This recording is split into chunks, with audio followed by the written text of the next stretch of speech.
Hey, what's going on, guys? Welcome back to another video with ZoomNets. And in this video, I'm going to show you guys how to get started with affiliate marketing. This is a full course, step by step. This is especially for beginners who doesn't know anything about affiliate marketing. A lot of people have this misconception is that affiliate marketing, in order for you to get started with it, you need to have a large following on Instagram or YouTube, or become an influencer or anything like that. You don't need to do any of those things. Actually, you don't even need a website. Anybody can get started with affiliate marketing. You just gotta know the fundamentals and ways around it, and that's what this whole full course covers. It is a long video, so I don't recommend that you watch it all in one sitting. So just kind of break it into parts and watch it.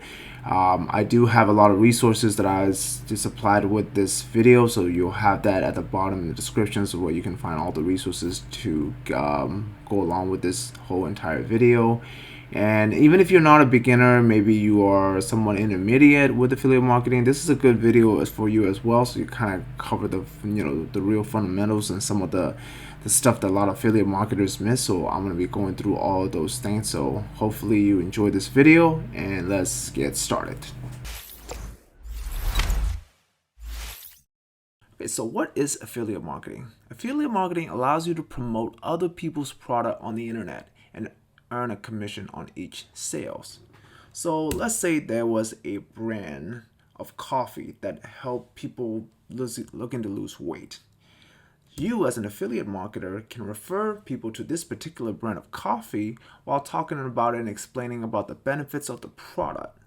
So to refer to them to this product, you get a special link from the brand. And when the customer purchases the product using the link that you've provided, you get a commission on the sale of the product. This is affiliate marketing in a nutshell. And one of the most appealing part of affiliate marketing is that you don't need your own product or start a business to make money. You simply act as a salesperson, but on the World Wide Web, so you can make money every time somebody uses the link that you provided. And another great thing about affiliate marketing is that you can promote and sell more than one product, so you're not tied down to any brand or company as if you were as a traditional salesperson. And finally, with affiliate marketing commissions, it can be passive. So people are always on the internet 24/7, so you could be making sales even when you are asleep. And this is one of the best ways of generating passive income on the side as an affiliate marketer. All right, so there are different ways to promote your affiliate links on the internet. And we'll get into some of the ways that you can promote your affiliate link. So one of them is blogging. You can also make YouTube videos. Social media, you can make posts on Instagram, TikTok, Facebook. You can also do podcasting. If you have an email list, you can also send your affiliate links into your email list. Google Ads is one of the paid methods of doing affiliate marketing. You can run ads to the offer that you're promoting. Facebook ads, same thing. YouTube ads, Bing ads, native ads. So native ads are like those ads that you see on news articles and news websites. But all it is comes down to two main methods. One is creating content, and the other one is paid advertising. So you can create content on the internet and then put your affiliate link around that content, or you can send them directly to the offer from an advertisement that you create on the internet. So those are the two main methods of doing affiliate marketing on the internet. Most of the products offer affiliate commissions of around 5 to 10% of the price of the products. There's a lot of brands to choose from, like Amazon have a lot of affiliate programs. Individual brands will also have their own affiliate program on their website. You can usually find them at the bottom of the page in the section that says affiliate. But a lot of brands will pay about 5 to 10% is the average. However, many products on ClickBank Marketplace offers of 50% to even 100% commission. And that's because many of these companies will make money on the back end with upsells and recurring revenues using sales funnels. But we'll get into the sales funnels later in the course. But most of these companies on ClickBank Marketplace can afford to pay affiliates massive commissions because of their main focus is for customer acquisition. So let's take a look at what these offers and these brands and products looks like. Okay, so this is the ClickBank marketplace.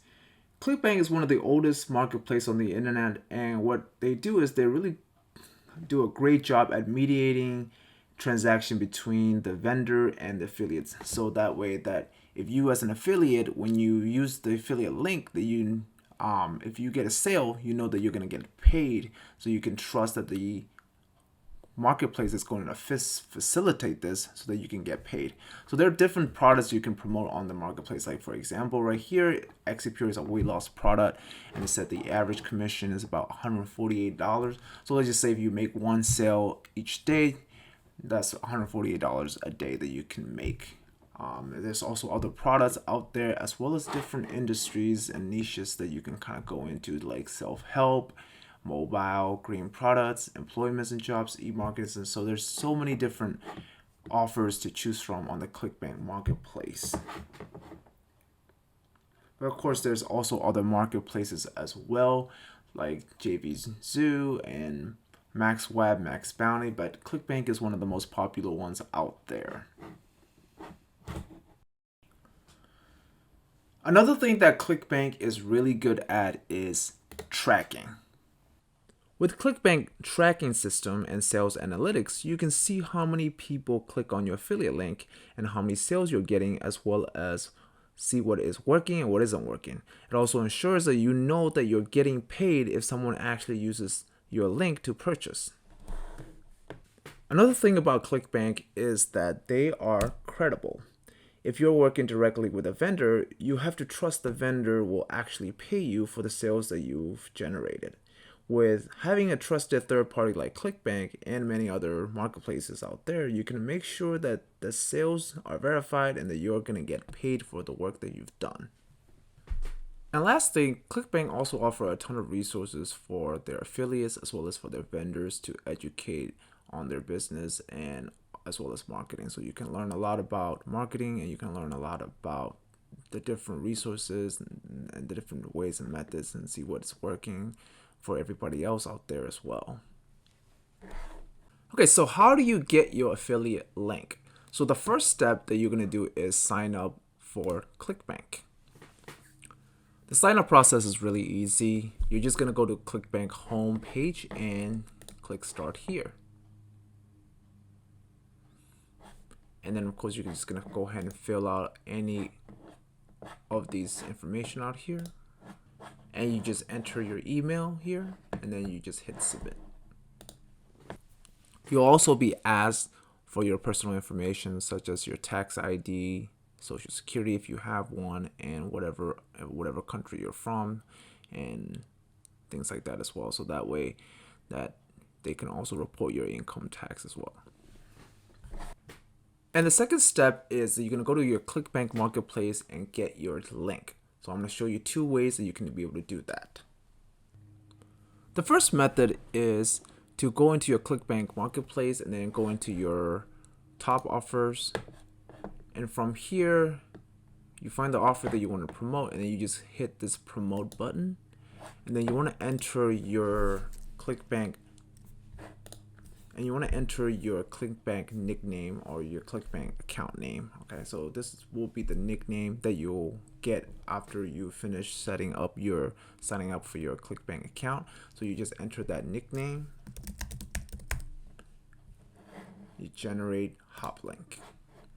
Now what you're going to see here is this link right here. This is the link that you're going to be used to put inside of your videos, your blogs, whatever it is. This will be the link that your customers will click on, and once they click on this link, that's when you get your sale. Now there's also what's called the tracking ID. Basically the tracking ID, you can enter whatever tracking ID, you can give it whatever name that you want to give it, and you can kind of see where your traffics are coming from. So let's say that if I'm promoting the same exact link but on two different traffic sources, one was Facebook and the other one was Google. So I can enter Facebook here, generate that, and then you'll see right here it says TID equal Facebook. So every time somebody clicks on this link, I know that that traffic source is coming from Facebook. And if I use the same thing for something else, let's say generate for Google,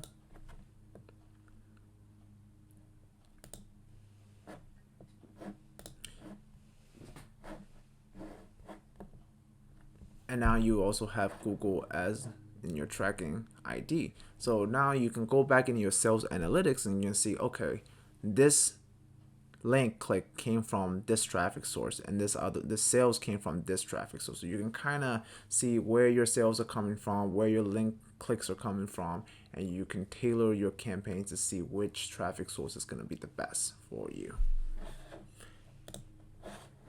The second method of getting your affiliate link is by going to the affiliate page of the vendor. So you're gonna go right here and say affiliate page.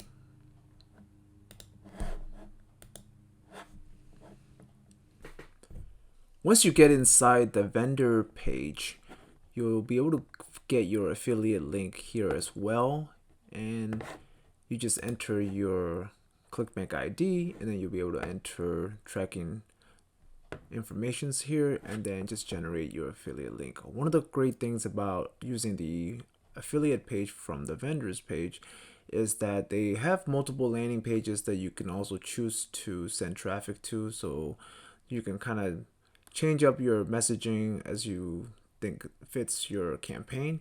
And they also give you a lot of other resources like email swipes that you can just copy and paste these emails, and banner ads, images, and so on.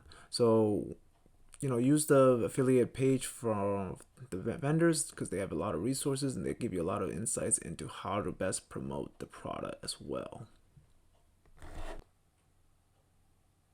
And of course, you'll be able to see all of your stats in your ClickBank dashboard. And a couple key terms to pay attention and get familiar with is one of the main one is hops. Basically, that is how many link clicks that you're getting, and TID, which is your tracking ID. This is to kind of identify which traffic sources are sending you these link clicks. And then another one is EPC, which stands for earnings per click. Basically is your total sales divided by how many link clicks that you get. So you want to be, for your EPCs, want to be like around $1 to $2 is pretty good EPC. If you're anything below $1, you might need to work on your campaign a little bit more to get it more optimized in. But it really depends on how you run your campaign and how you send your traffic. And that concludes our first module on affiliate marketing. In the next module, we will talk about how to pick the right offer and what to look for when selecting the offer that you want to promote. So we will see you in the next module.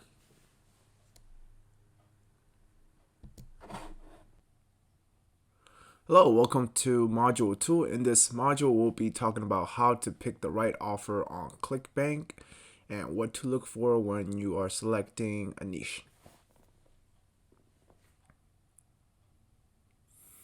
Okay, so let's talk about finding a niche. What is a niche and why do you need to pick a niche? A niche is basically a category of product category that you focus on. And the reason why you need to pick a niche is because you become an expert in that chosen niche. And the second thing is that you can also create audience within that niche. So let's take a look at an example of somebody who is within a niche. So this is an example of a YouTube channel of a YouTuber who by the name of Matt Hapuja, who talks about reviews on digital cameras. So he is in a niche for talking about photography and all things digital cameras and videos. And as you can see, and underneath his video, he has his affiliate links to some of his gears and some of the stuff that he's promoting. So this is, by staying within that niche, you become an expert, and then you can build trust with the audience. You can also cross promote other products within other offers by staying within that niche. So let's say that you are within the niche of health and fitness. Now you can promote diet plans as well as supplements and protein powders and different meal plans and things like that. So by staying with that niche, if you can diversify your offers, so you don't have to stick to just one offer. You can switch around, but you stay within that niche, but you also become an expert in that niche. There are three main niches in the industry, and that's basically health, wealth, and relationship. So you can go into subcategories of these niches, and the way you do this is really simple. You're going to go into your ClickBank marketplace, and here you're going to come to the side, say categories, and from here you can choose the different niches that you want to be in. So let's say, for example, right here, if you go into computer and internet, so there are all these different products that are available within that niche. Oh, look, there's even one that said niche website templates. Gaming, and then there are also sub niches within that category as well. And then if you go in home and garden, you also have these sub niches: crafts and hobbies, how to home improvements. So there's a lot to choose from within the niches, and the more niche down you pick your niche, it's you become more expert at it, and then you can really laser target and find the right customers within those niches, and that's where you make the most money. Okay, so now that we have picked out a niche, it's time to select the product that you're going to be promoting on ClickBank. And one of the things that you want to look for when you're selecting a product is the gravity score. See how high their gravity score is right here.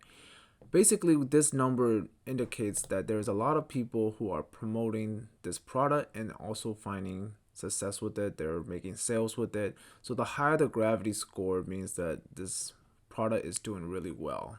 So you want to select a gravity score that is pretty high. So is that way you know that the offer that you're going to be promoting is working. So you're not just a guinea pig trying to test it out.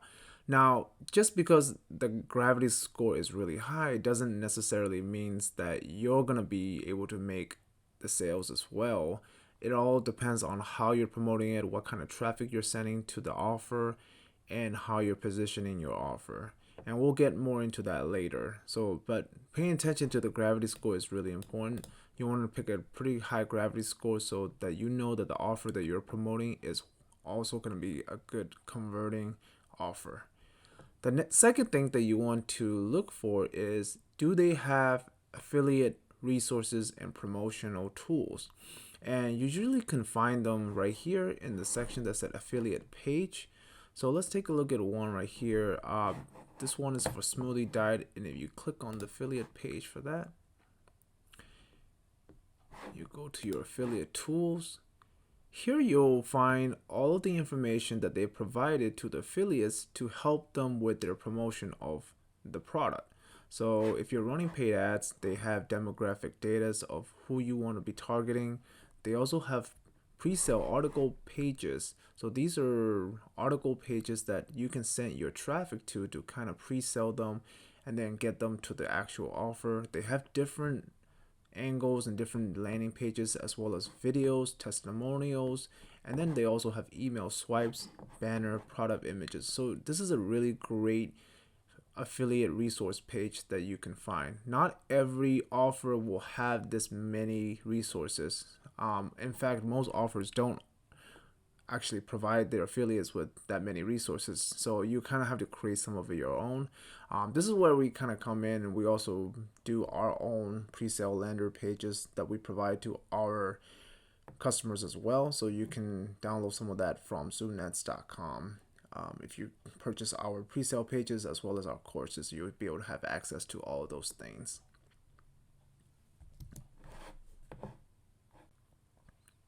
Another really important metric that you want to pay attention to when picking the offer that you're promoting is the average conversion here. Okay. And I want to go into a couple of reasons, a couple of things that you want to look for. When you're starting out, you notice here, this average conversion here, so this is how much you're going to get paid out. It's at $47.96. And this one right here, it says $141.94. Now you might be thinking to yourself like, wow, 141, I'm gonna go ahead and promote this. You'll find that it is a little bit harder to promote a higher ticket offer than a lower ticket offer like 47 or even $18 offer, because when people are buying, you know, stuff on the internet, if they're buying anything more than $100, they're going to take some more time to really think about what they're going to purchase. Whereas say they're spending only $18, $20, they're a little bit more inclined to purchase faster. So it's a little bit easier to sell. And then if you're running paid ads, this is really important to pay attention to, and I'm going to explain to you why. So if you're running paid ads, one of the reasons why you want to start out is with a lower ticket offer between the price of $10 to $50. And the reason why that is because you're going to probably spend about 3 times the amount of the order value in the beginning when you start running ads. So say like if your offer is $20, you'll probably spend about $60 in ads before you see your first sale. And this is perfectly normal, so there's nothing to worry about. Now, most people, when they start running ads like this, they say, oh, I'm not making profit. I'm spending $60 to make $20. I'm losing money. So they shut off the ads and then they never see results again. But the thing is that when you continue running the ads, the CPR, which is your cost per result, will drop as Facebook or Google, whatever ad platforms that you're using collects more data, and then the ad will eventually optimize until you're in the profit region. So let's take a look at what that looks like. So let's say that you picked a product price of $50, and to get your first sale, you had to spend $150. So you lost $100. Not a big deal. So you keep running the ads, and the next sale you only spend $100, but you only lost $50. And then after that, you spend $75 to get one sale, and you only lost $25. And now you spend $50 to get one sale, and you break even. So you're actually you're not making money, but you're breaking even. And then as the ad get more optimized, it will try to get you sales at a lower cost. So now you're at $30 and then $20. Now you're in the profit regions, you're making profit, and then eventually it gets to a point where you're making 1, 2, 3, 4x the amount that you're spending, and that's from that on you just scale. As the more data that you collect, the more your ad becomes smarter at optimizing and finding the right customers. And this is really true with Facebook, because Facebook is really good at optimizing your ads, and really their AI is really good at figuring out the customers the more data as they collect. The higher the cost of the product, the more you will have to spend to get your first sale to break even, to the break even point. So let's say that you picked a product that is $1,000. And if you're running paid ads, now you're going to have to spend about $3,000 in ads before you see that first sale. So if you're starting out and running paid ads as a beginner, it's always better to start out with a lower ticket offer and then eventually scale from there. And then as you make more money, now you have a bigger budget to play with, and then you can try to promote bigger, higher ticket products. And we'll get more into that later as well. If you're doing free traffic, it's the same thing. It might take you a little bit longer and more work as well. It is hard to kind of find the right data for that, but I always say if you're a beginner, just start off with a smaller ticket offer, because it's going to be a lot easier, and then as you get more advanced, then you can pick a higher ticket offer. And that concludes our module 2, and in the next module we will be talking about traffic sources. And this is really important because you, as an affiliate marketer, the most important job that you're going to do as an affiliate marketer is picking the right traffic and sending traffic to your offer. So it is the number one skill to have. So we'll look into what the traffic sources that are available out there, and then the free traffic versus paid traffic, and then we'll get into the nitty-gritties of it. We'll see you in the next module. All right, welcome to module 3, and in this module we'll be talking about traffic sources. Your number one skill as an affiliate marketer is to send traffic to the offers that you are promoting. And finding the right traffic to send to your offer is very, very important. And if you're not sending the right traffic, your conversion rates are not going to do really well. So you'll just be wasting a lot of time and money if you're not sending the right traffic. So we're going to be talking about the different traffic sources that you can use and utilize and see which one's the right one for the offer that you're going to be promoting. When it comes to traffic, it all boils down to two types of traffic: free traffic and paid traffic. And I'm going to go through each of them and make some comparisons so you can better understand and choose which one is the right one for you. So your free traffic is things like blogs, online videos, social media posts like Instagram and Facebook. And then finally, an email list that you own. You basically generate traffic by creating contents for blogs, YouTube videos, Instagram posts, and etc. When you bring people to your content, you refer them to the offers you're promoting. For paid traffic, you have Google Ads, which is the largest paid traffic source, and then Facebook Ads, the second largest paid traffic source. And then there are other ad networks like Native Ads and Solo Ads, which are basically email lists that you rent. And I'll go into more details on that later. So let's look at the pros and cons for free traffic versus paid traffic. The first pro of free traffic is that it's free. However, it's very slow and tedious and hard to get traction. You have to constantly work on it to keep getting traffic. On the other hand, with paid traffic, you will see results much faster because you are paying to get exposure on your promotion. However, it's not free, and you can waste a lot of money if you don't know what you're doing. Another good thing about free traffic is that you don't have to worry much about compliance when it comes to using platforms such as YouTube, Facebook, and etc. As long as you're not promoting anything controversial, they're pretty relaxed. And if it's a blog site that you're running, then you really don't have to worry much at all because you own that website. As for running ads, on the other hand, there are a whole list of compliance policies that you have to adhere to, or otherwise you can get your ads rejected and even get your account banned. And that brings us to the next con of using paid traffic to promote your affiliate offer is that you can't use your raw affiliate link. It is a policy violation for all major ad networks if you insert your affiliate link on your ad.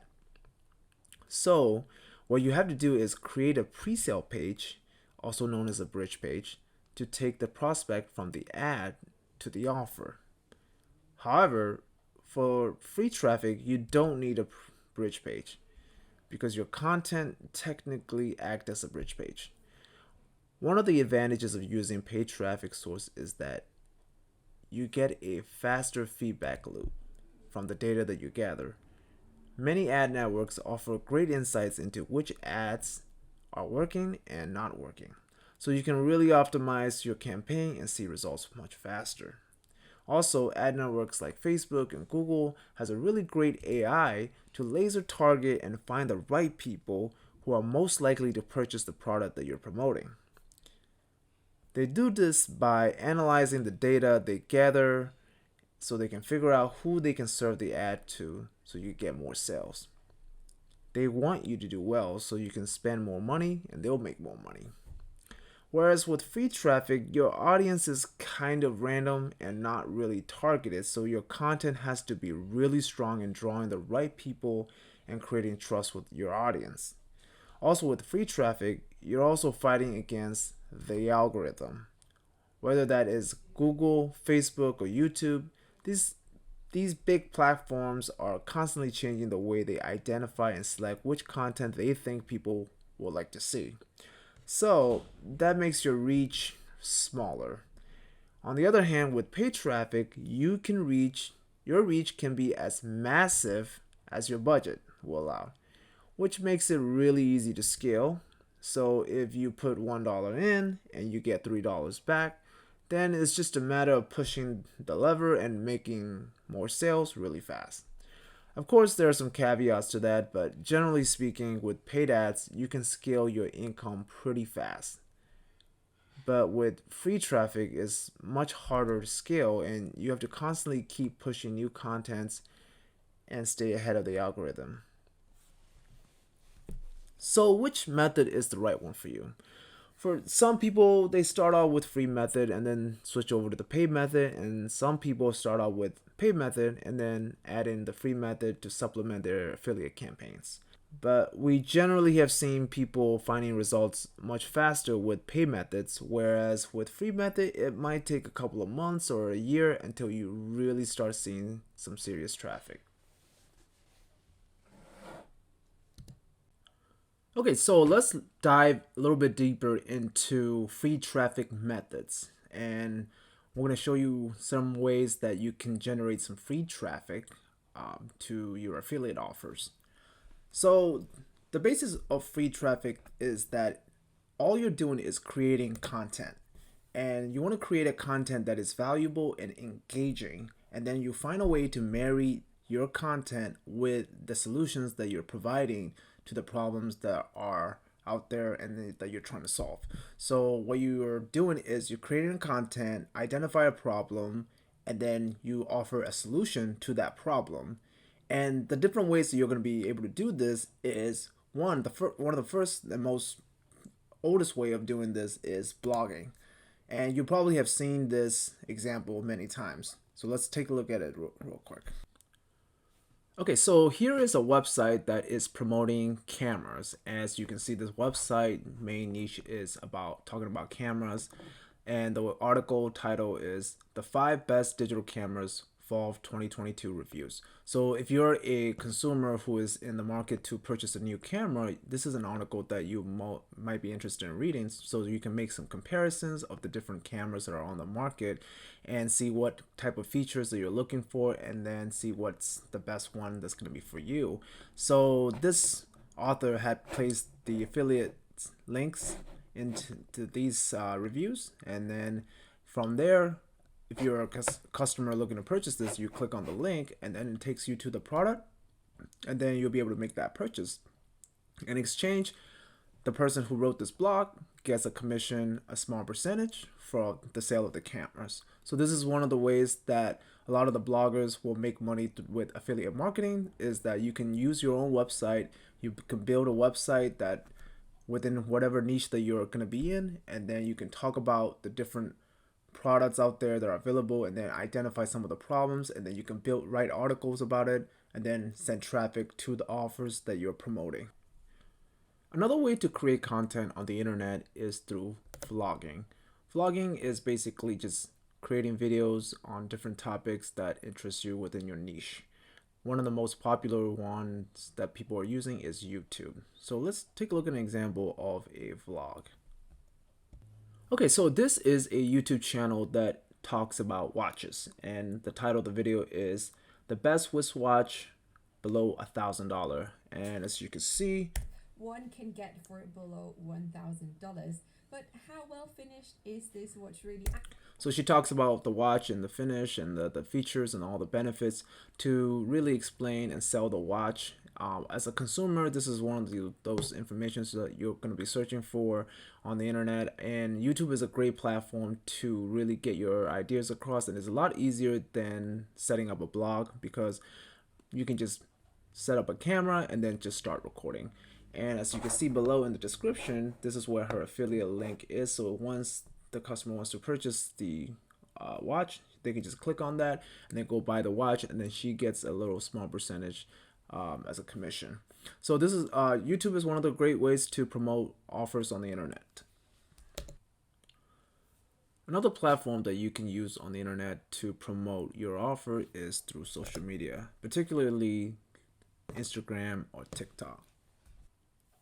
Okay, so here's an example of an Instagram page that is promoting keto diet, and as you can see, she's posting recipes and weight loss images, and this is another way to promote your offers on the internet. The only downside to promoting through like this is because it's so easy that anybody can do this, and because of that you have a lot of competition, and the quality of traffic that you get is not as great as, say, from a blog or from a YouTube video, because those people who are watching those blogs or the videos are actually searching for the solution, whereas this, you might kind of just come across these things. So you can still get good amount of traffic, but you really need to have a lot of followers and a lot of engagement to get a good reach on these types of things. And the last traffic source on our list is email. Email is one of the best traffic sources out there because it is a traffic that you actually own. There's a saying in the industry, it's called the money is in the list, and that's because it's free traffic and nobody can ever take away your email list.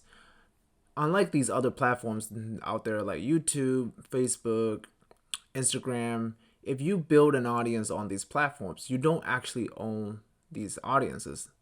These platforms own the audience. And the minute that they feel that your content that you're providing is not appropriate or they don't like it, they can shut down your account, and now you've lost all of your audience, all your subscribers. So with email, you don't have to worry about that. And the second thing is that even if you have a lot of followers, only a small percentage of your followers will actually see the new contents that you post. So let's say that you have a YouTube account with 100,000 followers and you posted a new video, only about 10% of your followers will actually see your new video, because the YouTube algorithm decides whether your content is good or engaging enough, and then they will decide it's going to push out to more people or not, right? Whereas with email, is if you have 100,000 people on your email list and you send that email out, all 100,000 people will see and get that email. Now it's just a matter of whether you write good headlines and they'll open the email and then they'll read it. And that's just a matter of, you providing good value and nurturing your email list. And we go more in depth to that later as well. One of the ways to build an email list is that there's a free way and this is the paid way, where you can run ads to your what's called an opt-in page, where people come to a page where they enter an email in exchange for a freebie. So they might get like a little free ebook or free information or something like that. In exchange, they get an email. And once they give in your email, now you can keep marketing and keep advertising to them again and again with multiple products and upsells and things like that. So you can really monetize your email list if you take care of it and nurture it, and it could be a great business for affiliate marketing. There are many paid traffic sources out there, but we're going to mainly focus and talk about the two major traffic sources out there, and that's Facebook and Google. Google is a search engine. So whenever somebody searches something on Google that is related to your product, Google will put your ad at the top of the search results. So let's take a look at right here. If somebody's searching for back pain relief, right? And then you have here on the top of the search results, you have an ad that said lower back pain treatment. And then after that, you have your organic search results. And then at the bottom, you also have the ads down here. So most people, when they're searching for something, they don't go past the first page. They don't really go to the second or third page. They usually just pick whatever is on the first page. And for you to rank up on the first page organically, you really have to fight for that position with all these other content creators through what's called search engine optimization. And that usually takes a long time for you to do that. So it's a lot faster and easier to just pay the money and just pay for the ads, and then you just end up being on the first page. Facebook, on the other hand, is a social media site, and it uses kind of this interruption-based marketing.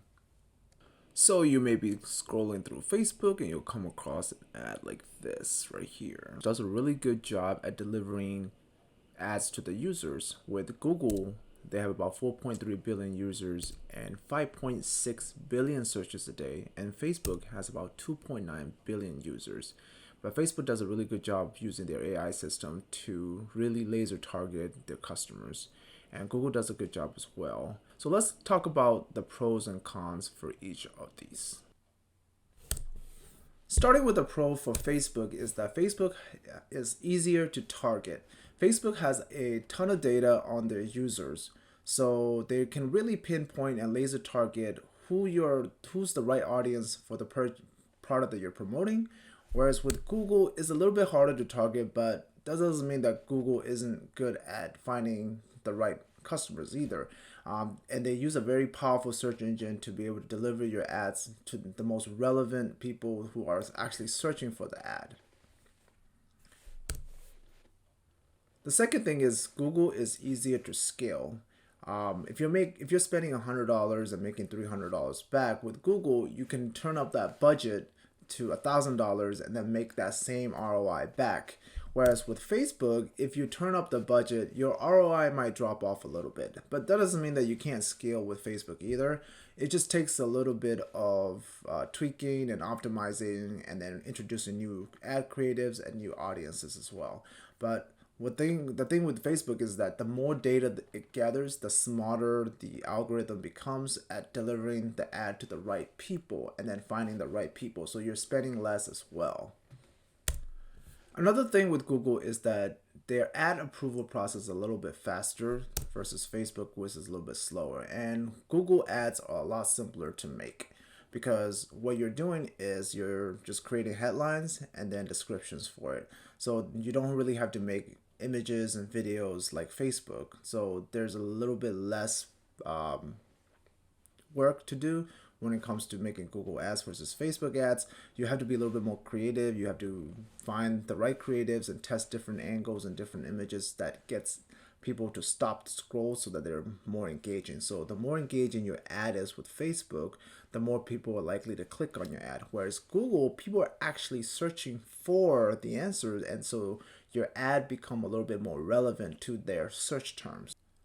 Another thing with Google is that there are less competition on there. Whereas with Facebook, there's a lot more people advertising on Facebook. And that's because a lot of people feel that Facebook is a little bit more beginner friendly.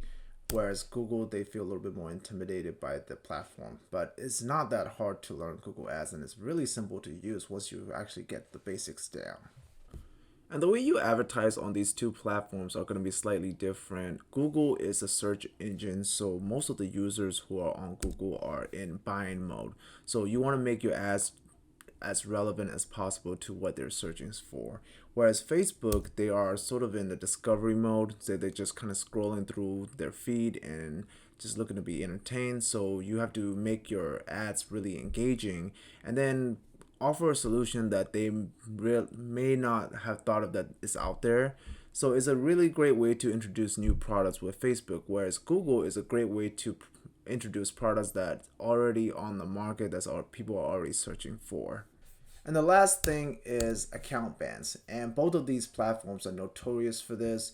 They are very strict when it comes to what kind of ads they're going to allow you to run because they really want to protect all the users that are using their platforms. So you really have to stay compliant with their ad policies, not so that you don't get violated, so you don't violate that.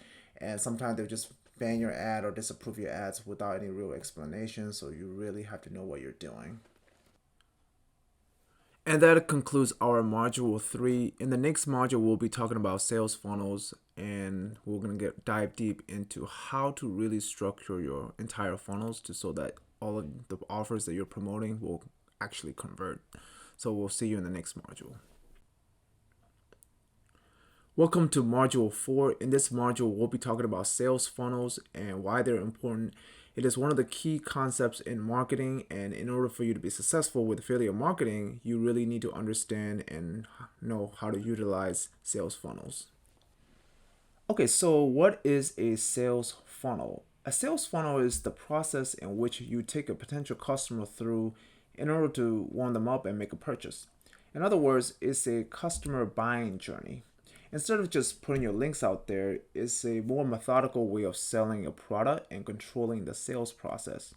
For example, let's say that you're looking to purchase a car and you go to a car dealership, and if the salesperson came up to you with a contract to purchase the car and said, sign right here, you will be confused, right? But if the salesperson greets you, build rapport with you, take you on a test drive, and explain all the features and benefits of the car, then you're more likely to make that purchase. It's a similar concept here, and we do this through 4 steps, and that's attention, interest, decision, and action. Okay, attention. So in this step, your job as a marketer is to get someone's attention, whether that's through free traffic or paid ads. It is to stop whatever they're doing and then get their attention. So there's 2 ways to get someone's attention through your promotion, and that's through ads through headlines. So for example, like this Google ad headline right here said back pain relief is now easy, relieve back pain in 15 minutes a day. Another way is add copies. You can have either an image or a video that stops them from doing whatever they're doing, that gets them to click through the ad and to the next step, which is going to be your landing page. And that brings us to the second step in the funnel, which is building interest. Once the customer clicks on the ad copy, they're taken to a landing page, also known as a pre-sale page, and that will warm up their interest to the product that you're selling. And this page is where you will build trust, address the problems, and offer them a solution to that problem. And if you have your funnel set up correctly, you should have something similar to this. You have the ad copy, the pre-sale page, your hop link on your pre-sale page that take you finally to the offer page. And that brings us to the decision. This is where the customer is already aware of the problem and the solutions, but they're deciding whether to purchase or not. They may also make comparison with different products out there. So in this step, it is your job as a marketer to create follow-ups. And this can be done by either through emails or retargeting ads. This is why emails and ads are so effective, because if you don't follow up, you may be the one who have informed them of the solution, but they might end up purchasing with someone else or go with a different solution. So by keeping your prospects engaged, once they're ready to make that purchase, they go with you instead of someone else. Of course, there are others who will purchase on the first time they see your ad or go through your funnel, but that's kind of rare in the beginning if you don't have enough pixel data, and we'll get more into that later. But the important thing is that by warming up your prospects and re-engaging them with new information, you increases your conversion rates much more than if you were to just sending them random traffic. And also another benefit of using sales funnels is that it acts as a filter to find the right people who are most likely to purchase. And if you're running ads, this is really important as it gives you insight into who your audiences are as you collect more data. So your ability to utilize a sales funnel is key in generating higher conversion rate and you making more money. One of the biggest confusion that many beginners face when starting out is not understanding the difference between a website and a funnel. So what is the difference? First thing to understand is that all funnels are essentially websites or parts of websites, but not all websites are funnels. Take this REI website for example. You can see that they uses navigations here for you to browse through all their products that are available on their website. Now, the problem with this method is that it creates too many distraction for a lot of the consumers, because they will browse and look through all of this, and then they never actually make the purchase. And you don't really know which one they're actually interested in unless you are setting up all kinds of analytical tools that keeps tracks of where they visited and then retarget through that way. Now with REI, because they are a big brand name, most people trust their products, so you're gonna have a higher conversion than say if you were to start out with a regular website and stuff. But when you have a funnel that's focused on just one product that actually funnels them through the whole sales process, is a lot more effective. So let's take a look at a funnel. Starting with the top of the funnel, you have the ad right here, and then we're going to click on the ad and then take us to the second step in the funnel, which is the pre-sale page. So this is where you will warm up the customer, talks about all the features and benefits of the product, and then finally it will funnel them to the actual offer page. So this is the actual offer page. As you can see, there's not a lot of other buttons out there for you to click that eliminates all the distractions. It only focuses on one product and highlights all the features and benefits, and then offers you different options for the purchase. So this is a great way to sell the product, and it's going to yield a higher conversion rate than a traditional website because the prospect is just zoned in and focused on just one product and one sales copy versus having all these other options and other products for them to browse through. So you're going to have a higher conversion rate and more sales with this type of method. There are many different softwares and tools available out there to create websites and funnels. With websites, you have tools like WordPress and Wix. These are a little bit more complete website building softwares. You also have Shopify's, and you can also build your own website with HTML. You can also do the same thing with funnels, but there are also specialized softwares that are a lot more simpler to use and easier to use, like ClickFunnels, that can just drag and drop and then just create within a few minutes. Same thing, another one is GrooveFunnels, Lead Pages, ConvertTree, and then one of our partner programs is called Outreach.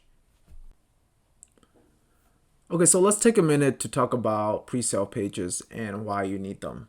As I mentioned earlier, the pre-sale pages are a step within your funnel to build trust and warm up your audiences. But they operate as an intermediary between the ad and then the offer page. And one of the main reasons why you need a pre-sale page is ad network compliance. A lot of these major ad networks like Google, Facebook, YouTube, they do not allow you to just directly promote your affiliate links from your ad directly to the offer page. So you do need to have a pre-sale page in between to promote your offers. And the second thing is that it helps you warm up the audience. So it even though it creates friction, it does actually helps you an opportunity to build trust and build rapport with your audience, and then take them to the offer page where they'll be more warmed up and more likely to buy. And then another thing is that it also allows you to capture email leads as well. So on your pre-sale page, you can add in an opt-in function that allow your prospects to put in their email. And then from that, you can have an email autoresponder with a follow-up email marketing to keep sending them emails until they eventually buy. So that way you're not spending a lot of money on ads. So every email that you get is now free leads and free traffic. And this is another way how you can build your email list. Okay, so there's several types of pre-sale pages out there, and I'm going to go through each of them. The first type of pre-sale page is a opt-in page. So here is an example of an opt-in page that we use inside one of our funnels. This is a free keto meal plan for the prospects, so they can download this free meal plan. They just enter their name and their email. I'm just using a random email, so it's not a real email. And that takes them to the thank you page. And on here, you just want to briefly mention that their meal plan is going to be emailed to them, and then make sure they check their spam folder. So that way, when you send them emails later down the road, your email doesn't get sent to their spam folder if they open and actually check the email. And then while they're on the thank you page, you also want to briefly mention the offer that you're promoting. So it's a good way to transition them to the actual sales page. And I want to make sure that you have a clear call to action that gets them to the next page. The biggest thing is that you want to make sure that you're creating some congruency with this. So that way that, while they're on there, it's an opportunity for you to make that sale as well. But if they don't purchase here, you can, hit them up with a couple more emails after follow-up emails, and then get them to eventually buy. The next type of pre-sale page that is commonly used is an advertorial. Advertorials are a great way to transition into the offer from your ad. They're basically pre-sale pages written like an article. And it's a great way to offer some valuable content to the reader and to the audience so that it builds trust and rapport with them. And then from there on, you can have a call to action at the bottom of the page that takes them to the actual offer. And then this is a great way to also warm up your audience and then pre-sell them and address some of their problems and then get them into a buying mode. And the next type of pre-sale page is called a squeeze page. Okay, so here's an example of a squeeze page. As you can see, there's not a lot of information on a squeeze page. They're really designed to just get the reader to click through to the next page, which is going to be the sales page. It is a good way to get a lot of click through. However, with squeeze pages, one of the things you have to be careful is that most ad networks, like Google especially, does not like squeeze pages. They want to see a little bit more on your landing page. They want to see more information, so you're not just spamming people and then just sending them and redirecting them to another sales page that you want to take them through. So with squeeze pages, they work really well if you're using native ads or other ad networks, but just be careful when you're using with Google, especially because they don't like this type of page. But squeeze pages can generate click-through rate more than other type of pre-sale pages out there.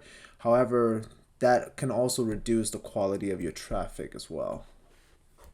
And the next type of pre-sale page is a quiz page. Quiz pages can be really engaging for your prospects because what it does is that it takes them through a series of questions and then finally at the end comes to a results. So it feels like a custom tailored experience for them. Say for example right here you have question 1, 2, 3, 4, and then finally you have the results. You can have the same results for everybody, or you can have different results depending on what they answer for each question. And now you can make those kind of complicated quiz funnels with different softwares out there, but you can do by just with 1, 2, 3 simple questions and they'll be fine with that. Now, one of the great things about quiz pages is that the quality of your traffic is really good at the end of it, because when most people, they're taking through all these different steps to answer all these questions, their intent for a purchase is going to be a little bit higher than say they just click through some squeeze page. So that's one of the great benefits of using a quiz page. Now, the only drawback might be is that you might have a lower click-through rate to the offer page because of how many steps they have to take. So it creates a little bit more friction. However, your quality of the traffic is going to be higher. So you have those trade-offs to put into consideration. And finally, the last type of pre-sale page that you're going to have is a review page. Okay, so here is a review article for one of ClickBank's products called T-Burn. And in this section, they talk about all the different things about T-Burn, all the features, ingredients. Review articles are a great way to pre-sell the product because most people, when they're ready to purchase a product, they like to go and read the reviews. It gives them that reassurance, and they just need a little bit more information, but they're really hot buyers. They got all the information, they're aware of the product, they like the product, they're ready to buy. They just need a little push to pull the trigger. And this is where review articles comes in, and you can be the last page that they read before they make that decision. So it's a really great way to get some easy sales in the beginning, because most of the people who are going to be reading this is going to be at the really bottom of the funnel. Now, a couple of things to keep in mind with review articles, pre-sale pages, is that if you're going to be promoting to these types of pre-sale pages using Google Ads, you have to be careful about brand bidding, which is bidding on the keyword T-Burn reviews. A lot of these brands will not allow you to bid on their keywords on major search engines like Google and Bing. So you have to be kind of careful with that. Make sure you follow their policies so you don't violate that. If you're doing it with like Facebook or some of these other native ad networks, you should be okay. But the people most searching for reviews are going to be searching on these search engines. So just gotta play around with it and see what works. But this is a great pre-sale page, and it's a great way to get some sales really fast. Okay, so let's talk about how you can go about making a good pre-sale page. So I'm gonna highlight a couple key elements that you should have on your pre-sale page when you are creating one. The first key element that you want to have on your pre-sale page is congruency. You want to create a seamless transition from your ad to your pre-sale page.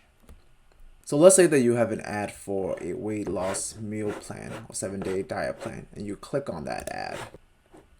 And then it takes them to a page that says, users drink this before bed and drop body weight like crazy. Now, this isn't exactly congruent with the ad, and the prospects watching, seeing this is going to be confused. They're going to be wondering, okay, well, I clicked on an ad that talks about a meal plan, and then this is talking about a drink.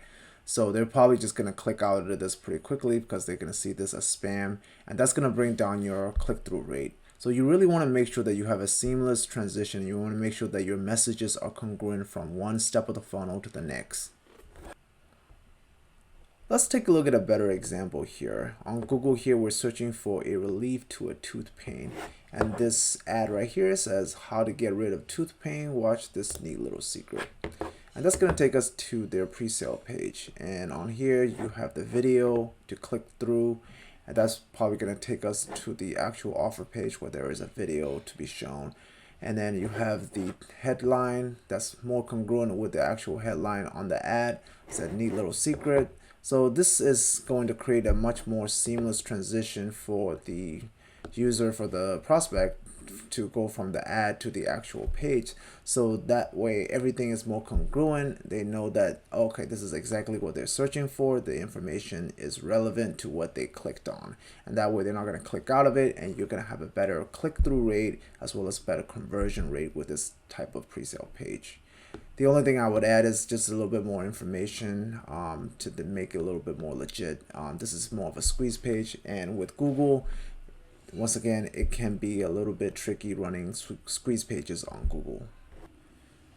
The next key element that you should have for your pre-sale page is a good hook or headline. Having a really strong hook or a headline is a really important part of your pre-sale page. If your headline isn't interesting, your prospect won't read the rest of your pre-sale page. So to have a good headline, you really want to highlight the benefits, address their concerns and the problems, while making it as intriguing and interesting as possible. And then we have benefits. Benefits are going to be the bulk of your content because this is where you really prime their brain into a buying mode. Most consumers, when they're in a buying mode, they're looking for information on how the product is going to benefit them. And you really want to showcase how the product solves their problems. And you can list the benefits like this right here to make it really easy for them to consume the information. But really emphasizing on the benefits will yield a higher conversion rate. The next on the list is social proof. Social proofs are really important because it gives them a reassurance that other people has taken the steps they're about to take and found results. Consumers really trust their peers when it comes to making a purchase decisions. This is why reviews work so well, because this is the last thing that people read before they're ready to buy. And the next key element that we have is risk reversal. Risk reversals are guarantees that offer money back in case they were not happy with the purchase. So this is another reassurance for the consumer that the product is going to be a good purchase and that the vendors will stand by it. Most vendors will also have this on their offer page, so you just simply take that information and just mention it on your pre-sale page as well. And next we have is urgency. Urgency is so important because it's going to push the prospect to purchase sooner while they're hot in their buying mode. A lot of the time we will come across something we want to buy, but we may hold off on it for later and then we forget, because life happens. So by creating urgency like exclusive discounts or say sales ends in 3 days, it's going to expedite the buying process. Another good one to include are bonuses. Bonuses offers an incentive to purchase only from you. Since you have a lot of affiliates all promoting the same product, you want to make sure that they're buying from you and not from someone else. This can be done by offering them exclusive bonuses that they will receive only from you when they purchase using your link. Now, one thing you need to make sure is that the vendor will allow you to offer bonuses, because some vendors, they don't want affiliates doing bonuses on their offers. So just double check their policy in the affiliate page section. And then of course you want to make sure that you have a strong call to action. You want your call to action to be clear and visible. You wanted to really convey the excitement of making that purchase and not just put in some generic order now or buy here button. And then finally, we have a disclaimer section. So you'll have this at the bottom of the page like this. This is very important so that your landing page stay compliant with the ad networks that you'll be running your promotion on. It doesn't have to be long and complex. Just make it clear that it's for educational and entertainment purposes only, and it's not endorsed by major ad networks like Facebook and Google. If you're not sure what to write, you can also take some examples from other pre-sale pages out there. All right, so that's everything you need to know about creating your pre-sale pages. Now what we're going to do is go into our landing page builder and actually create these pages from scratch. So I'm going to show you how to create that using the landing page builders that we use.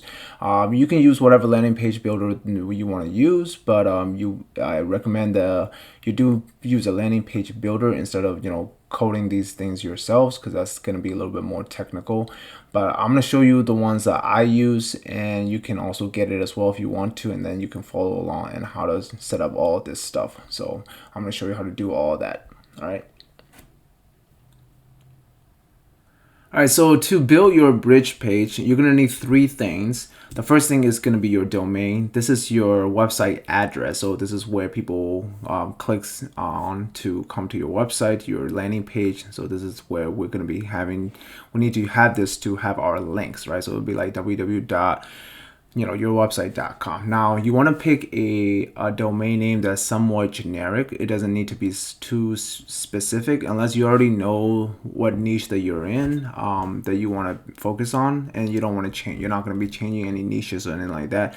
So let's say, for example, if you pick a niche that says healthydiets.com, then you can't talk about like wealth or relationships and all these other niches, right? So you can only talk about healthy diets. People are going to be confused if they come to that. So you want to pick if you don't know what niche that you want to be in, you want to pick a domain name that's somewhat generic and that's somewhat vague, so it could mean anything, right? So to go get your domain, you can go to places like GoDaddy.com, Bluehost, Namecheap, all these other places, right? So you can buy a domain from there. It's really cheap. It's only like $5-10. So you can go ahead and buy that right now. The next thing is going to be your landing page and website builders. There's a ton of softwares out there that are available to build your landing pages and websites. The one that I'm going to recommend you use is called Outreach AI, and that's the one that we use. And that's the one that I'm going to be using in this tutorial to show you how to build these pages. So if you want to use that same exact one, you can also do that. I'll leave a link below where you can sign up for that Outreach AI. And if you do sign up for Outreach AI, we do give you a bonus, which is 60 landing pages that we've already built. And we do add more landing pages as we build them. So, these are all like pre-sale pages for all the different offers on ClickBank. So if you sign up for Outreach AI using the link that we provide, we will give these to you for free as a bonus. So you do have to use our affiliate link to be able to sign up for this.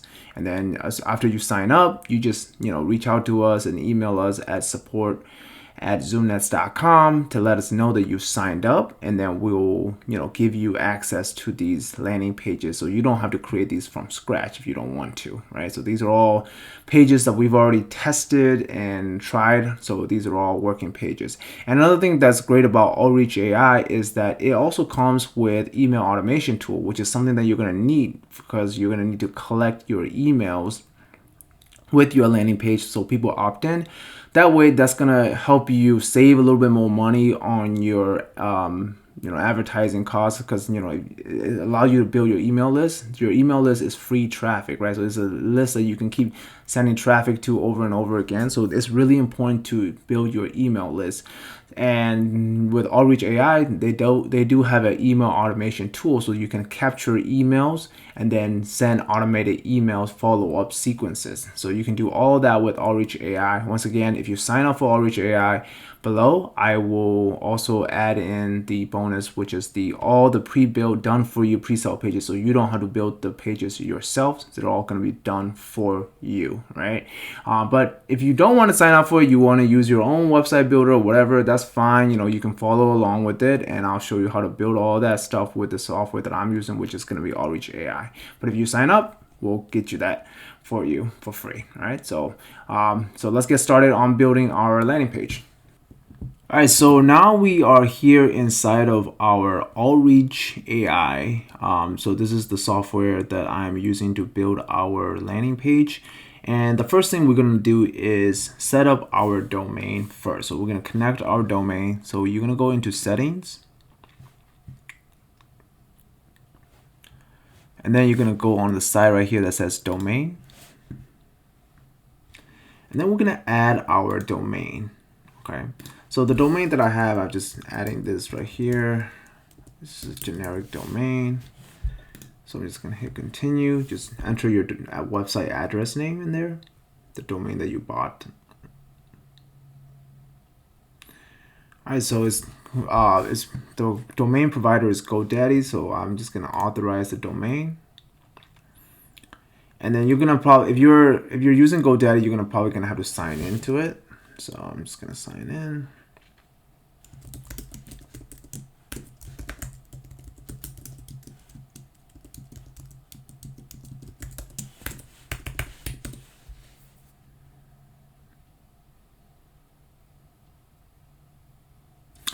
And then it's gonna ask to connect the domain, right? So I'm just gonna connect that. And now the domain is live.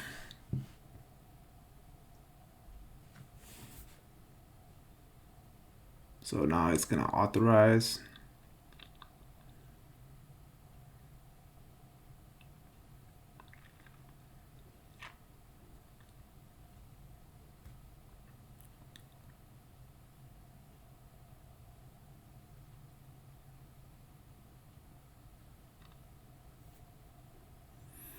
All right, so the domain is successfully added. Now, if you don't have GoDaddy, if you're using something else, it might be a little bit of a different setup. But sometimes, with other domain setups, it's a lot easier, especially if you're using GoDaddy. So, if you want to use GoDaddy, that's great. If you already have a domain with other ones like Namecheap, the setup might be a little bit different. You might have to go into the DNS records and then put in the values and things like that. But if you have any troubles, you can just, there's tutorials within Outreach that will show you how to set it up. It's really easy, but that's what you want to do is just have your domain set up first. Next thing we're going to do is create our landing page. So now we have our domain set up. We're going to go back to the main dashboard, and then we're going to go down to websites.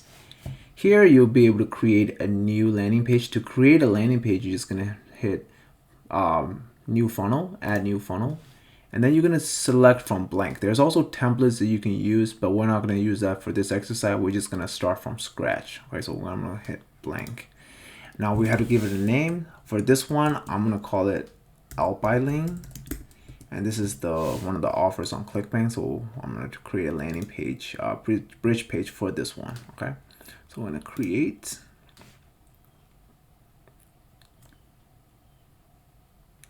And then you'll see it right here. It's been created. You just hit select, and then you're inside of the page builder. Okay, and then you're gonna once again go here, give it a name. So they have different steps, right? Because it's a funnel builder. Okay, and then we're gonna hit create from blank.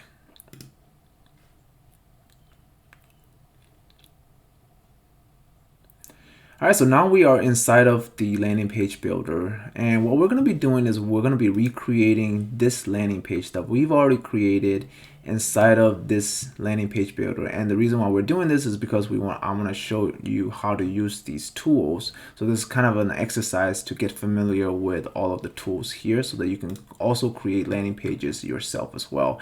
Now, I'm not going to talk about the theories about what to put inside of the landing page. We've already covered that in the previous videos to figure out how to create good landing pages. So this is just more of a tech tutorial on how to set it all up step by step, right? So the first thing we're going to do is you have to get familiar with sections, rows, and elements. And what it is that section is going to be this, right? So you're gonna have one section after section. It's just big columns, right? So you can look at this page right here. It has this big section. This is a section itself, and this right here is another section, and this part right here from underneath this image is another section. Inside each sections you can have rows. So rows can have multiple columns, right? So you can have one row with just one column, and then one row with two columns. You can have a row with 3 columns, 4 columns, and so on, right? So you can put whatever you want. I'm going to put a 2-column row right here. And inside of these rows and inside of these columns, you can add elements. Elements are your headlines, subheadlines, paragraphs, bullet points, buttons, forms, image sliders, videos, image. So all of these little things are your elements, right? So up here, you notice it says Better Health. This is what the logo is. And it will kind of sit more like right here. So you can add either an image for a logo. So if you already have a logo, you can just add an image, right? So now we're not using an image as a logo here. We're just using text. So I'm just going to put a headline right here. And I'm just going to call this Better Health, right? If you have a logo that you want to use, you can do that, but just make sure that it is an image and not a text, right? But for my purposes, I'm just using this one, right? And then what we want to do is, if we want to change the letters color, what we go to is you make sure that it's selected. If not selected, you can hit this little gear button to make sure it's selected. And what you right here on the right side is where you can control its attributes and colors and settings, right? So if you want to change the color of this font is currently bolded, so it's black, right? So if I want to change it to say yellow, it's now yellow, okay? If it's not bolded, if it's just regular font, it's just gonna be black right here, unless I change it to red. Now it's red, right? So that's how you can, it's each, whether it's bolded or not, has its own color. If you have, italic has its own color, underline has its own color, right? So you just have to kind of select which one you want to control. For bold, I'm going to keep this one bolded because this one is bolded. So I'm going to keep that one bolded, and then I'm going to select white. Okay, now you can't see it because the background is white. So we also need to change the background of this section. So we're going to go to select this. So this should be selected. Now notice this has changed. Now this is selecting this section. And we're going to change the settings for this section, background colors. You notice that there has a checker mark. That means that there is no background color. It's just a see-through, it's transparent, right? So we want to change it to green, okay? Now this green is not exactly like the green that you see right here. So we want to change the color of this green. So to do that, you're going to come down here that says didn't find your color, add a custom one, right? And then you're going to select this one, and then you can do a color picker and find the color that you feel is closest to the one that you see up there, right? So I'm going to choose this one. This looks like a nice teal green, and I just say add color. And now we have this section that looks kind of getting similar to it, but it's not quite. We need to change the font, right? The font type. So we're going to select this. So it's highlighted as selected. Now we're back here in the attributes, and we're going to change the font type. So right here you said typography type. I'm going to choose custom type. All right, and then we're going to find the one that we think might be closest to it. I think it's Oswald. I'm not sure. It might be Oswald. Let me see what else is. Let's find a one that looks closest to the one that we saw up there, right? Sometimes you don't have to look exactly like it, but I'm just showing you how to change the font, okay? So I'm just gonna select whatever font right now, just to kind of keep moving things forward, all right? Now you notice how the gaps up here are so much wider than the gaps that you see up here, right? So we wanna kind of make these gaps smaller. And to do that, the first thing we're gonna do is first select the section, and then you can control the padding, okay? You'll see right here it says that padding bottom and top, it says 2020. So this is controlling the padding from this blue row to right here. and this controls the padding from this blue row to down here for the bottom and top. If I move this to 0, and I can give a number or just use a slider, right? If I move it to 0, you notice the padding shrinks, right? But it's still not, there's still a big gap, and that's because you have to also change the padding on the rows. So I'm selecting the rows now. The blue is highlighted. The rows are selected. Now you notice the padding is also 15, 15 on the rows. So I'm just gonna bring this closer. Boom. Okay, now it's getting there, but it's still not quite there. That means the columns also need to change the padding on the columns, right? So I'm gonna select this column, and then you notice the padding at the top and bottom is 10. I'm gonna do 5 because I don't want to make it too narrowy, okay? But if we change the column for that, we also have to change the column for this. Otherwise, it's gonna continue to look higher. So I'm gonna do 5 here, 5 here. So now it's getting kind of tighter, right? So it's much tighter. And yeah, I think that's good actually. It's not exactly like that. We don't need to make it exactly like that, but that's good enough for me. Right? So, but that's just to get you familiar with how to use the software. Now what we're gonna do is add a new section. Now you can add a new section by hitting the plus button, or you can go back to add a section, and I can just pull a section like that, okay? And then we're gonna do our another headlines here. We're gonna add a row, add a headline, okay? And then we're gonna just copy this headline right here. So I'm gonna copy that, and then boom, I got it. And then I can just hit tab and then just kind of make it look nice and even. We're gonna add a sub headline. The sub headline is gonna be this right here, copy.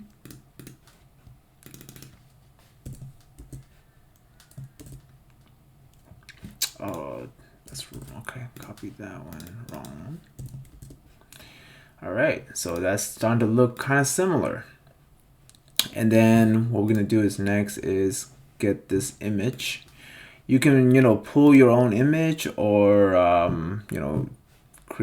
make your own image, whatever you want to do. You can add an element, and then you can just add an image, okay, here.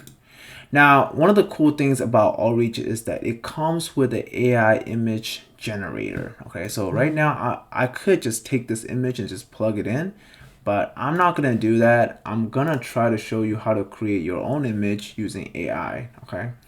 So to do this, we're gonna go right here. You see image options, and you can either upload from your own computer, whatever image that you have, or you can use their AI image generator, okay? And for this image, I'm just gonna say, let's see, sales. Okay, so I want an image of a sale, okay? And then you can generate. Okay, so this is a paid feature, so it does incur charges. So if you do use it, so once you use it, you do have to like pay for it every time you generate it, but it's already built in. I'm not gonna, I've already used up my charges, so I can't generate another one. You can, pick whatever image you want to pick. If you want to pull this image right here, and then just, I'll just save this image, just say save image as.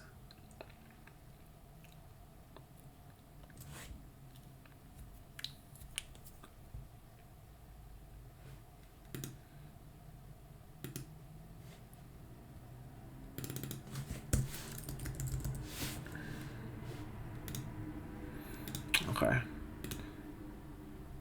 I'm just gonna actually just use this image.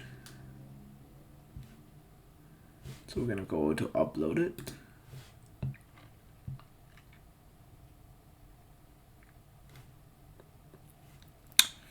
And then we're gonna upload an image.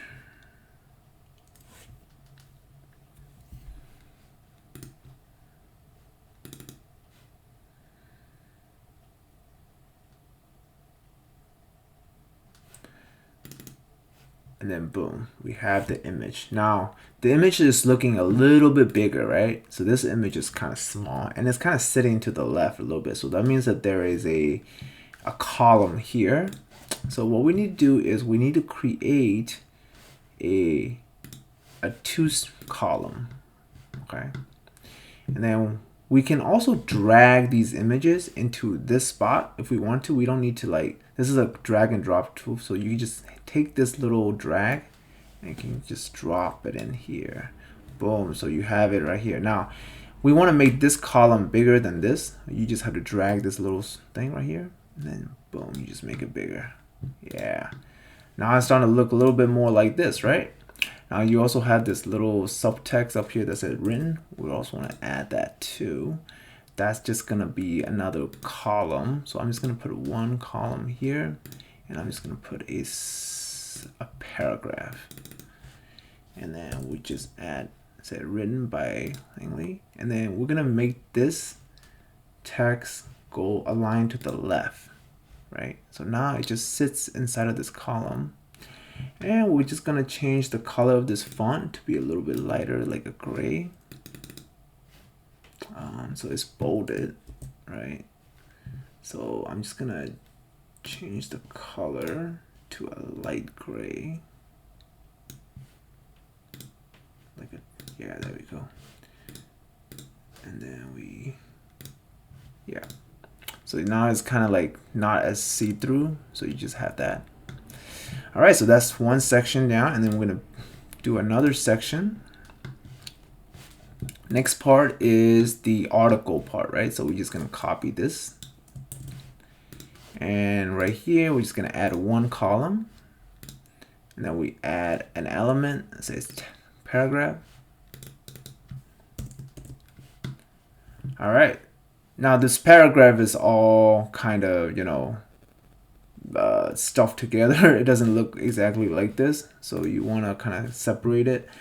First we need to make sure that it's aligned to the left and not center, okay? And then we're going to change the font size. So you can change the font size of these images. Now you notice it says mobile font size and then desktop font size. That's because you can change the different font size depending on which view that you're gonna have. So right now we are in desktop view, but you can also switch to what I call mobile view. So if somebody visit this landing page from their cell phone, it's gonna look like this, right? So you can kind of edit and make sure that it's mobile optimized as well. So right here, I'm gonna make this font a little bit bigger, probably like 18. It will be pretty good, right?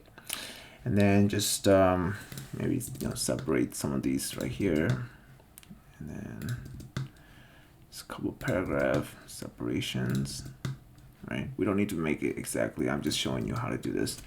But yeah, these are all bolded, so I'm just gonna unbold them, okay? And just bold, make sure whichever part, like hearts and diabetes, is bolded, whichever part. And the reason why they do this is because it's just easier for somebody to read. It's called visual flow. If you have a bunch of letters that are all clunked together, it's harder to read. So that's why a lot of copies will separate, have a lot of lines in it as well. So this is how you do it. So yeah, that's one part. And then what's next right here? And we're gonna have another column.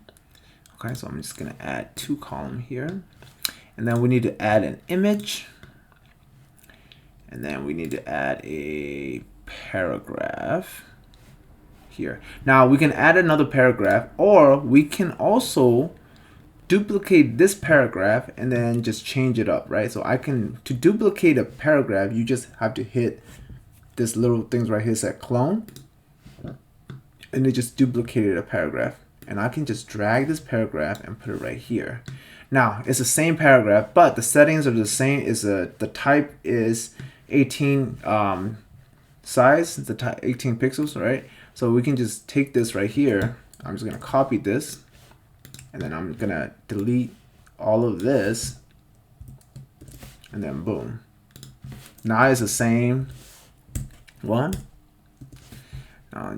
Sometimes it does these little things where you know, if you copy and paste, it doesn't exactly, you know, line up the way that you want it to. So you just have to make a slight edits to it. Okay. So we'll do that, and then, all right, so there you have it. Okay, and then of course we're gonna add this image right here. I'm just gonna save this image.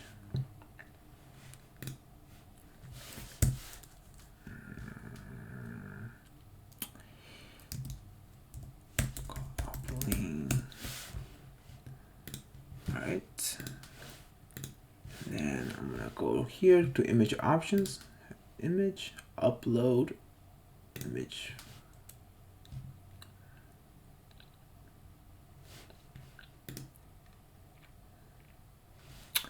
Here's the image.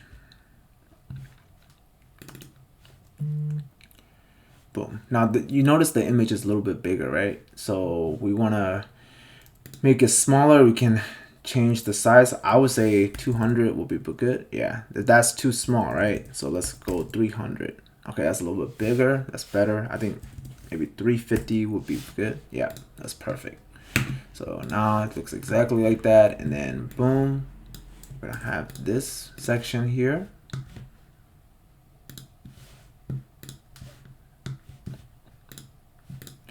And then we're gonna do the same thing, duplicate this, bring it over here.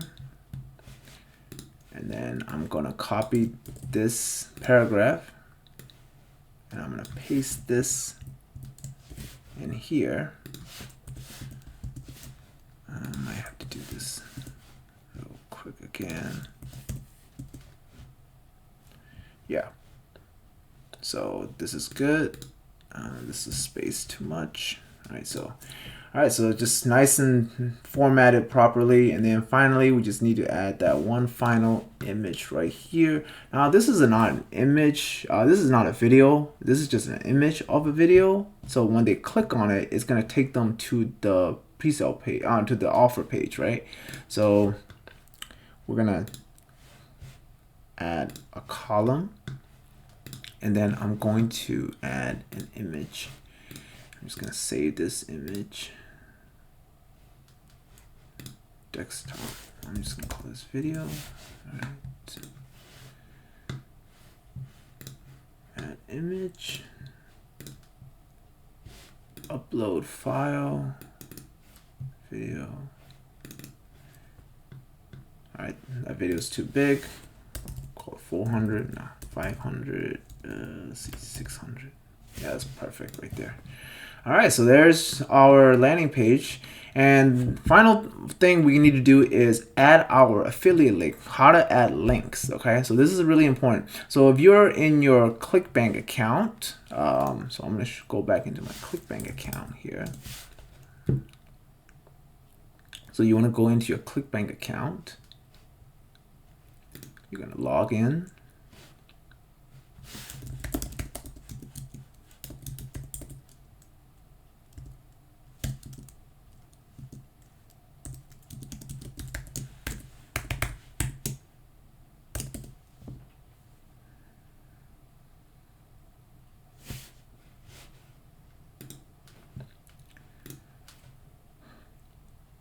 So you're gonna go into your ClickBank account, you're gonna go into Marketplace, and then you're gonna go find the offer that you're promoting. So the one that we created a bridge page for is Alpaline, right? So you're gonna promote, hit promote, and then you're gonna grab your affiliate hop link. So this is your hop link. I'm gonna copy this hop link and I'm gonna add it to two locations. The one is going to be this text right here. So to do that, you highlight this text and then you hit this little button right here that's got like a little clip. That's going to be your link.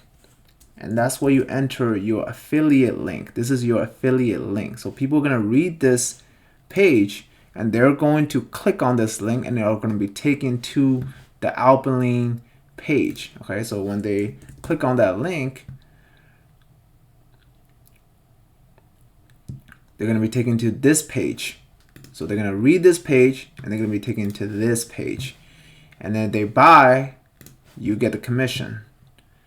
this is the most important part, is where to put your affiliate link. Okay, so these are your call to action, is what they call it, your CTA.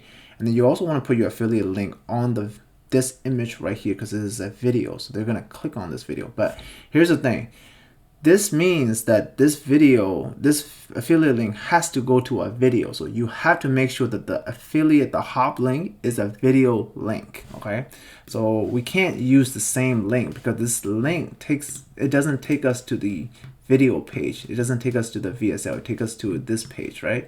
So we need to find their VSL page. So to do that, you go to the affiliate page, and then you go to links, enter your affiliate link, show advanced options, and then here's your default video link. I'm gonna copy this, and I'm gonna highlight this, and this time to put a link on an image, you have to go down here, image action, go to a website URL, and then you paste your video link. Okay, so that video link is gonna take us to this page.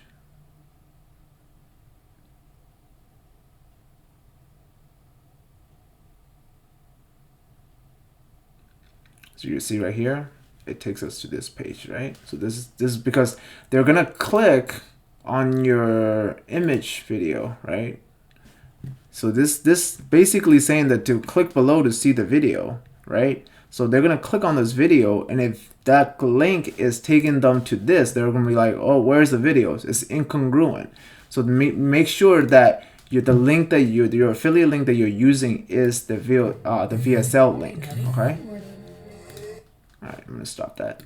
But yeah, so sometimes these affiliate offers will have multiple different links, so you can pick, whichever links you want. You can pick a branded link, you can do a retargeting link, what you want to do is a video link. If your CTA is telling them to go watch a video, you need to make sure that it's a video link. Okay, so that's where you're going to put your video link right here, and then you just hit save, and now you are complete. Title, we just call it Alpaline. Okay, update SEO meta. All right, save. Okay, now I'm gonna go back.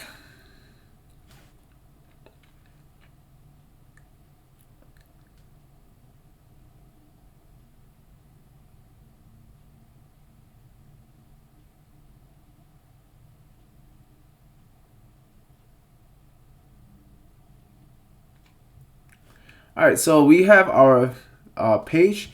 The only last thing we gotta do is go to the setting and add connect it with our domain, right? So you need to select the domain that you've already connected. So I'm just gonna connect the domain that I've already added. I'm gonna hit save, click OK, and then now we have our link. So this is the page link that you can use and send traffic to. So you're gonna send traffic to this link, right? So that's the link that you're gonna paste. This is the URL that you're gonna paste inside of your Facebook ad campaign, Google ad campaign, whatever campaign that you want to use that link, and they are taken to this page. They're gonna read this information, and then they're gonna hit this link right here that's gonna tell them to go watch the video. They watch the video, they go hit it, boom, they're right here in the video section. They watch the video, and then after they watch the video, they buy, you get the commission for the sale. And that is everything you need to know on creating your pre-sale page. Now, the next thing I'm going to show you is also how to capture emails with this as well. So I'm going to show you some follow up for I'm going to show you another video that's using the same software and how to do your email capture. So this is a really important one. So, all right guys, so welcome back, and in this video I'm going to show you guys how to set up your email capture. Now we're going to be using the same exact landing page that we've already created, but before we insert the email capture, what we have to do is create the form for this. So using inside of Outreach, we're going to go to the section that says forms, and we're going to go to form builder. Okay, all right, so there's a couple forms already created, but I'm just going to show you how to create a new form. Okay, so I'm just going to add form, start from scratch. If you don't want to start from scratch, you can also use a template. I think that's actually easier. So these are the forms, right? So basically they're email capture forms. So let me see, I'm gonna try to find one that I think looks nice. Let's see here. Yeah, it's probably better to just use a template so that way you don't have to start from scratch. I'll just go ahead and pick this one. I'm just gonna hit continue.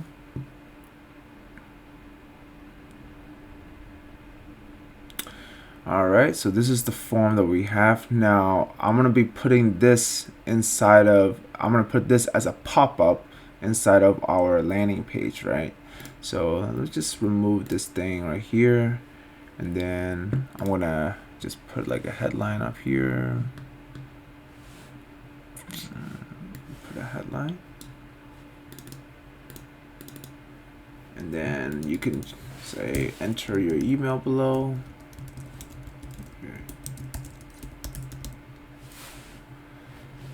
And then you can change the size of this. Let's put 20. All right. And then you can make it in the center. No background. Color. Let's see if we can do this. No. This is okay. Here it is. So we don't want to put any background color. We're going to change the font to white so you can see it. All right, and then the background color on this, let me see here, you can do style options, and then you see this background color right here, and then you can change it whatever color you want to change it to. I'll just keep it dark like that. Okay, and then you can do the form color as well, so you can make sure, so each of the section you can show right here. Here. Okay, so the field style is purple. Let's make it white. Yeah, there we go. White. And then the font for the field is black right now.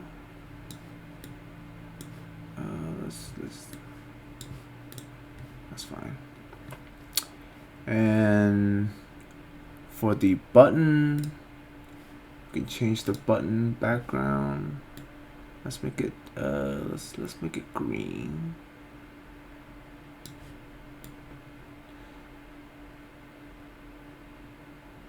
All right, and then we're not gonna say send now.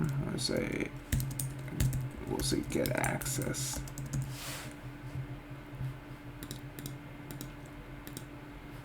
Now you want to have some kind of call to actions. You don't want to just say enter your email below. So our form is going to be a pop-up that tells people to go watch the video. So I'm just going to say enter your video email below to see the video. Okay. I'm just going to save this. And we're going to go back here. Where did it go? Lead generation. That's the one that we just created, right? We need to, I want to rename this. So I'm just going to call it edit. Oh, I'm sorry. That's not it. Yeah, actually edit.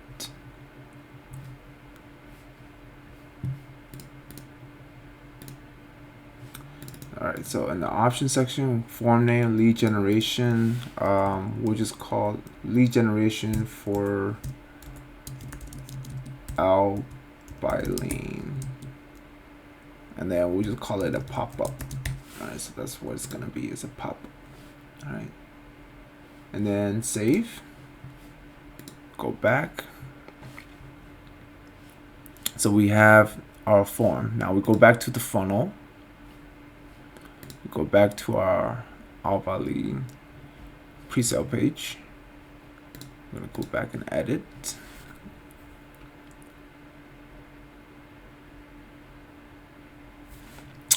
Alright, so what we want to do is when they click on this image, this video image to watch the video, or this image, we want to create a pop-up. Okay, so instead of having our so this time, you know, you can either have an email capture page, or you can send them straight to the your offer page. So if you want to send them straight to the offer page, you have your link, right, which is this right here. You'll have it link with the your hop link right here. Okay, so but we don't want to do that. We want to create a pop-up so that we can capture the email first and then send them to the offer page. And the reason why we're capturing the email first is so that once they go to the page, they don't buy, we have other opportunities, more opportunities to follow up with our email follow-up sequence and then try to sell them to convert, right?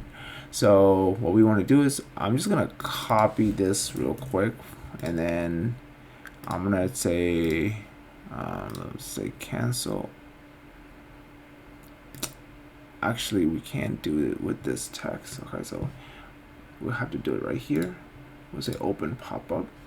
Okay, so just make sure that the image is highlighted, and then the image action, instead of saying go to website URL, we'll just say open pop-up. Okay, and then I'm gonna go back. Wait, no.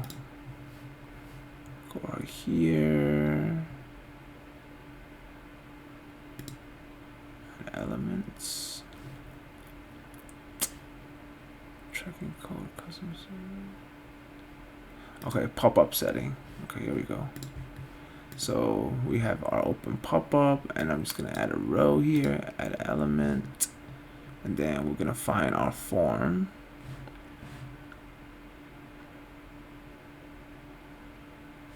So here's the form, and we select the form that we created, which is lead generation form for Alphalene pop-up.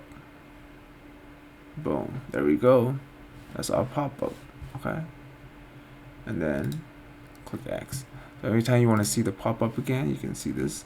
And then inside of the pop-up is where we're gonna actually put our affiliate link. So this is our hop link. So you remember earlier we had the hop link set inside of the image before. So when they click on the image, they're sent directly to the offer page, right? Not this one, but let's just pull it up real quick here.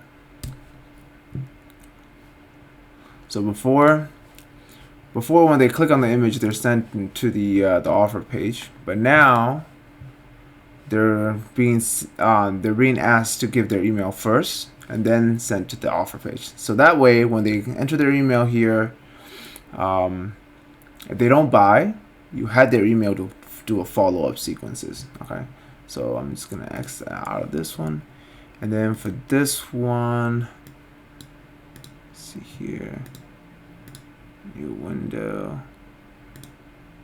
Yeah, so you can't really do the same thing for a text. So what I would do in this scenario is I'm just gonna take away the link. Okay, so I'm just gonna delete this text right here, so that way they're forced to only press on this right here. Okay, so I'm just gonna say click below to watch the video. You can also, oh, what happened? Okay, so you can also do a button if you don't want to have them click on the image. So you can also say a button. Say you can let's put this button on top, and then we'll say right here button. So it'll say click to sign up. So click here to view video. Okay, and then we can do the button, same thing with the pop-up. So whether they click the button or the image, it's just gonna bring up the pop-up. Okay, and the pop-up is gonna ask for the email, and then after they enter the email, they're gonna be redirected to your main offer page. Okay, so I'm just gonna save this and then go back. Now we're not finished yet, because we need to set up our email automation first. Okay. So what we're gonna do is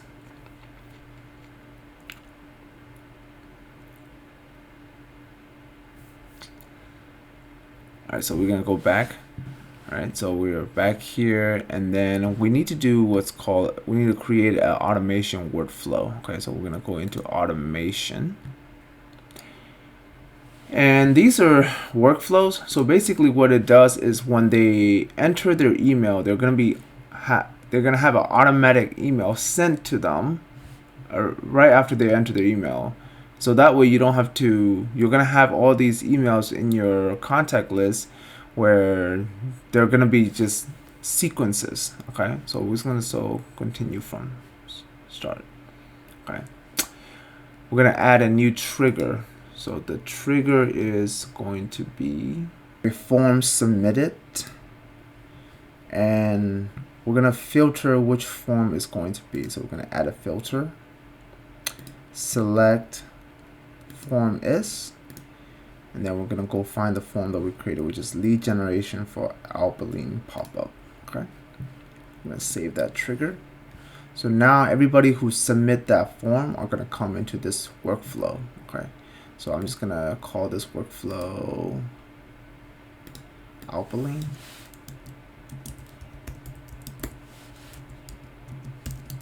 Workflow. Okay. So they're going to submit the form and they're going to come into this workflow. So the first thing they're going to get as soon as they submit this form is they're going to get an email sent to them. So I'm just going to put send email. And then you can put your name, you know, I'm just going to put Dave. And from email. So this will be like whatever email that you're using. Like you can have your own domain email. Or you know, you use your whatever email that you want to use, right? Subject and email message. So this is where you put your email message. Now, if you don't know what to send them, you can also go get email swipes from the affiliate page. So this is the affiliate page for the Alphalene. Go into the email section, and then you can get the email swipes from there. So it said please email for their professional email swipes. But I'm just gonna show you real quick. Some vendors will give you email swipes. Some vendors won't give you email swipes. You might have to ask them on some, you know. So you can always ask them. So, but I'm just gonna say, hey, check out this video, right? And then what you want to do is you want to put your affiliate link in here, right? Let's see if, yeah, so my affiliate link, save, okay? So let's, hey, and then you can also put if you put custom fields, just put name. And this is going to insert whatever their name is. So, you know, whatever their name is inside the form is going to be here.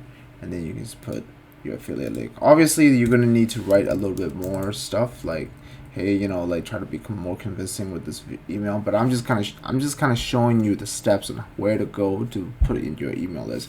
I would recommend learning how to write follow-up email sequences and setting all that up. I have a separate video series that will show you how to do email marketing sequences, so you can go watch that.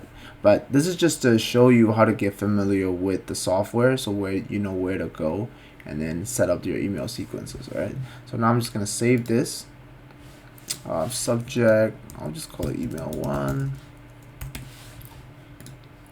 All right, so you have email 1, and then what I would typically do is I'll wait like 1 day before sending another email. So you can also go and do a wait right here. Okay, so do 1 time delay. We'll just do it 1 day. All right, and then save action.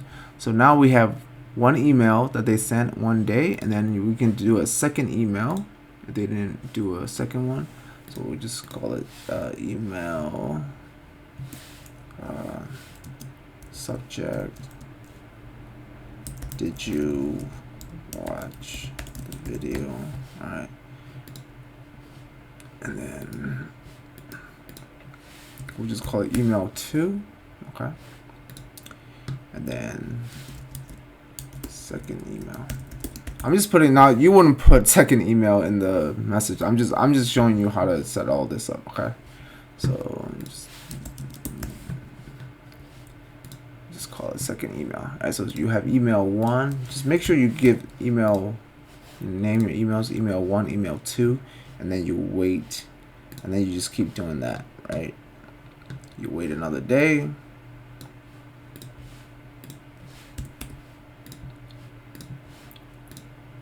So you wait another day, and then you keep email sequences following. So they should be getting an email from you like every other day or whatever. You can, you know,